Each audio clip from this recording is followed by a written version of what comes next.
Bem-vindo ao canal de Química Online, explicando a química para todos. Bem-vindo a todos. Neste bloco, nós vamos iniciar os estudos de Química Orgânica. Então, para começar o estudo de Química Orgânica, nós vamos começar pelo histórico do surgimento dessa química orgânica, assim como nós estudamos lá no início da química, o histórico do surgimento da química em si. Então, nós temos aqui, as eras aqui da humanidade, para a gente poder situar bem o momento histórico de cada etapa aqui do que nós vamos falar. Então, para começar, nós podemos falar lá da pré-história novamente. O fogo, como nós já vimos no histórico da química, um fato muito importante. Aqui no surgimento do fogo, o homem começou a fazer as primeiras transformações. E detalhe, ele começou a fazer muitas transformações orgânicas, que hoje nós sabemos que é orgânica. Naquela época, né, cara, não sabia nada. É um conhecimento empírico. Conhecimento empírico é o conhecimento que o homem aprendeu, né, dominou, mas ele não tem um conhecimento científico para explicar como aquilo acontece. Ele sabe fazer, ele aprendeu a fazer, entendeu? Então é um conhecimento empírico e ele vai passando de geração para geração. Ele aprendeu, passa para os filhos passam para os seus filhos, aí vai passando de geração para geração, tá? É um conhecimento empírico, não científico. Mas quando ele começou a dominar, a utilizar o fogo, ele começou a fazer combustão. O que é que ele queimava? Compostos que hoje são orgânicos, nós sabemos, né? Folhas secas, galhos, não é isso? Então isso é composto orgânico. Alimentos, né? Ele começou a modificar os seus alimentos. Então o homem começou, através do fogo, lá na pré-história, a utilizar substâncias orgânicas, olha só, de forma empírica, mas começou. Bom, e aí, depois da pré-história, você tem a Idade Antiga. Lá na Idade Antiga, novamente, destaca-se o surgimento da alquimia, né? Essa prática da alquimia, que era nada mais do que o acúmulo de todos aqueles conhecimentos que o homem tinha, né? Foi acumulando desde a pré-história, que é um período muito longo, né? Vai de 3,5 milhões até 4.000 anos antes de Cristo. Tudo isso é pré-história. Então você tem aí a Idade Antiga, que também é um período longo, de 4.000 até 460 depois de Cristo, é a Idade Antiga. Então o homem ele foi acumulando conhecimentos, né, de várias áreas, e esse acúmulo de conhecimento culminou com o aparecimento de uma prática chamada alquimia.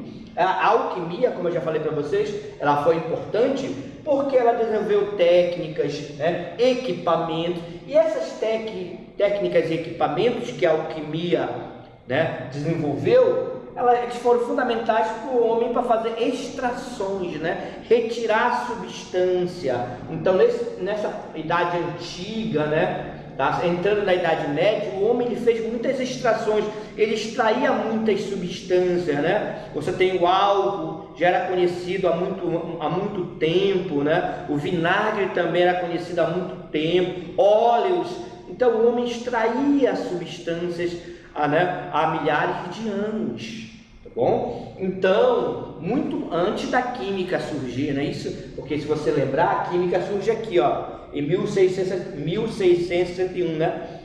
Ok? A química surge aqui na Idade Moderna, olha só, na Idade Moderna. Então, a alquimia ela foi fundamental, né? Muito antes da química existir. E o homem extraía, né?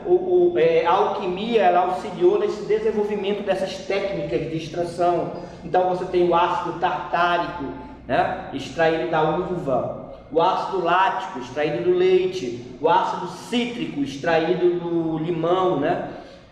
Você tem a glicerina, já era conhecida, extraída de gorduras. Então você tem diversas substâncias que são orgânicas extraídas, né, desde a Idade Antiga, entrando pela Idade Média, ok? Bom, em 1661 surge a química, aí passa a existir essa química como ciência em 1661. Já em 1777, né, 100 anos mais ou menos depois, Você tem um cara importante chamado Bergman, né? O Bergman, o que ele fez? Já existia a química? Já. A química surgiu em 661. Então, esse Bergman, o que ele fez? Ele começou a perceber que algumas substâncias extraídas, que o homem já extraía há muito tempo, né? Extraídas, elas vinham de seres vivos, o ácido tartárico da uva, vegetal, né? A uva é um vegetal, vegetal é ser vivo. Ácido lático do leite, ácido cítrico do limão, que é vegetal, né? Glicerina de gorduras, né? Que também vem do animal, né? Mas também tem gordura vegetal. Então você tem várias substâncias, né? Conhecidas pela química, extraídas de seres vivos. E outras não eram extraídas de seres vivos. Então, devido a isso, Bergman resolveu dividir a química. Então, né? Estabelece a Bergman, tá bem? É atribuído a ele essa divisão da química entre química inorgânica. E o que seria a química inorgânica? A química que estudava as substâncias minerais. Antigamente era conhecido como mineral, hoje em dia não é mais usado esse termo, né? Era química mineral. Então a química inorgânica, substâncias que não eram extraídas de seres vivos, né? As outras substâncias do reino mineral.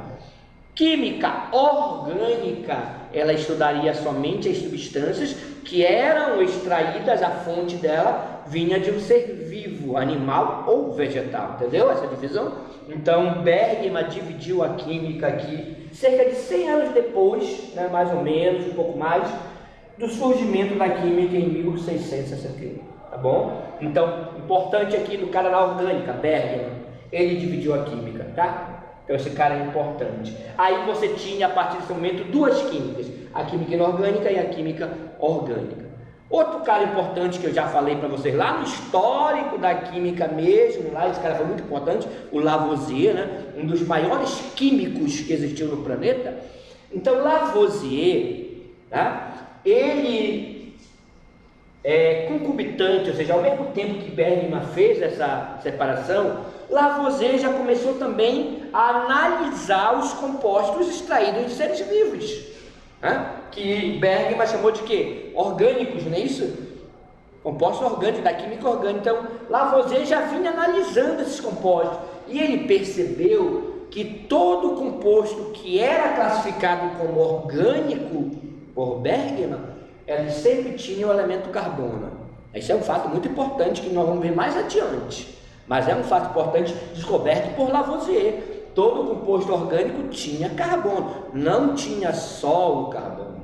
O que ele achou interessante é que todos tinham esse elemento carbono, tinham outros, mas não existia nenhum que não tinha carbono, tá? Analisado por Lavoisier, que era composto orgânico, tá? Até naquele momento, ok? Outra coisa importante que Lavoisier também descobriu é que, diferente dos compostos inorgânicos, dos outros compostos, os compostos que eram classificados como orgânicos, neste momento, era difícil sintetizar, ele não conseguia sintetizar, produzir esses compostos em laboratório. Os que eram inorgânicos, conseguia, mas os orgânicos ele não conseguia, tá? Então, outra descoberta importante de Lavoisier. Ok? Um cara muito importante que quase ao mesmo tempo de Bergman, tá? Aí a época dele. Bom, e aí, outro cara importante para a química orgânica, nós temos o Berzelius, tá? Então, Berzelius, o que é que ele fez? Ele propôs a teoria da força vital, ou teoria do vitalismo, né? Que teoria era essa? Bem, eu acabei de falar para vocês que Bergman separou a química em química inorgânica e orgânica. E o que era a química orgânica? As substâncias extraídas de seres vivos, não é isso?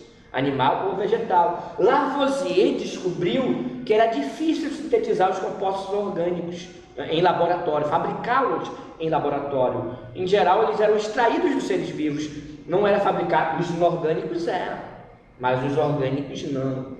Então, Berzelius, analisando essa dificuldade, né, esse conhecimento, propôs a teoria da força vital. Que o que é essa teoria? Ela falava que os compostos orgânicos, né, não poderiam ser sintetizados em laboratórios. Por que não? Porque os compostos orgânicos necessitariam de uma força misteriosa, uma coisa mística, né? Uma coisa desconhecida, uma força vital que era capaz de sintetizar os compostos orgânicos, e essa força só existia dentro dos seres vivos.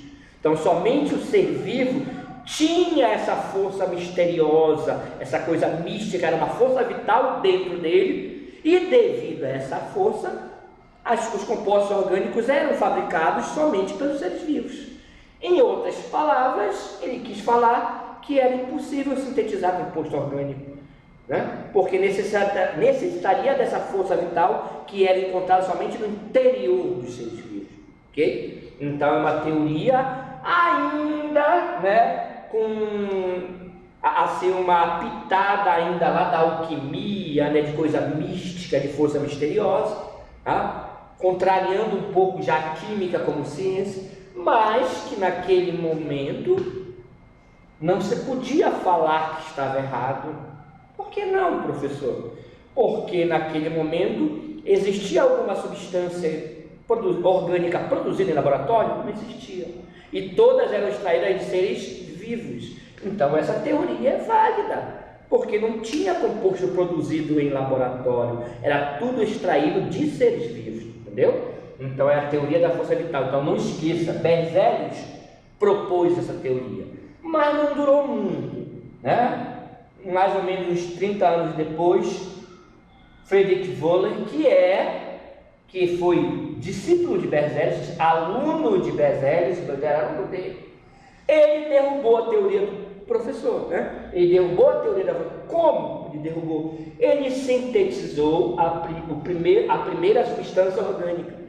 Ele produziu a primeira substância orgânica em laboratório, ou seja, ele não extraiu a substância do ser vivo, ele produziu em laboratório, né? Ele pegou o cianato de amônio, que é um sal, isso aqui é um sal inorgânico, tá? Essa substância, cianato de amônio, um sal inorgânico. Então, através de uma substância inorgânica, em um laboratório, aquecendo essa substância, ele conseguiu transformar essa substância em ureia. O que é a ureia? Uma substância orgânica. Já era conhecida? Já é conhecida, porque ela era encontrada na urina dos animais, né? Dos seres vivos, na urina, por isso o nome é ureia. Então, tá? É uma substância orgânica, a primeira fabricada em laboratório. Isso foi revolucionário. Por que revolucionário? Porque, né, de uma só porrada, ele derrubou duas coisas. Primeiro, o conceito de orgânica, que dizia que orgânica estudava as substâncias extraídas de seres vivos, tá? Quando ele sintetizou, depois que ele fez essa síntese, muitas outras sínteses orgânicas começaram a ser feitas em laboratório. Então as substâncias orgânicas não eram só extraídas de seres vivos, não era mais. Poderiam ser produzidas em laboratório. Então o conceito de química orgânica precisava ser atualizado. Não dava mais para dizer que química orgânica estudava as substâncias extraídas de seres vivos, porque elas eram também produzidas em laboratório, entendeu? Então a química orgânica precisou de um novo conceito, que nós vamos ver mais no próximo bloco, qual é o conceito de química atual, química orgânica atual. E também ele derrubou a teoria do professor dele, que é a teoria da força vital, né, que dizia que a substância orgânica era produzida pelos seres vivos, pois existia uma força misteriosa, né, chamada força vital, não precisava de força nenhuma, tá? Você poderia sintetizar em laboratório igual às substâncias inorgânicas, tá bom? Então ele derrubou a teoria da força vital do professor dele, certo? Então esse é um breve histórico da química orgânica, né? Tá certo? Então é importante lembrar do que fez Friedrich Wöhler, a primeira síntese orgânica, a ureia a partir do cianato de amônio, o Berzelius, né, a teoria da força vital, o Bergman, que foi ele que separou a química em duas, tá certo? Então esse é o histórico da química orgânica, tá? Bom estudo, até a próxima.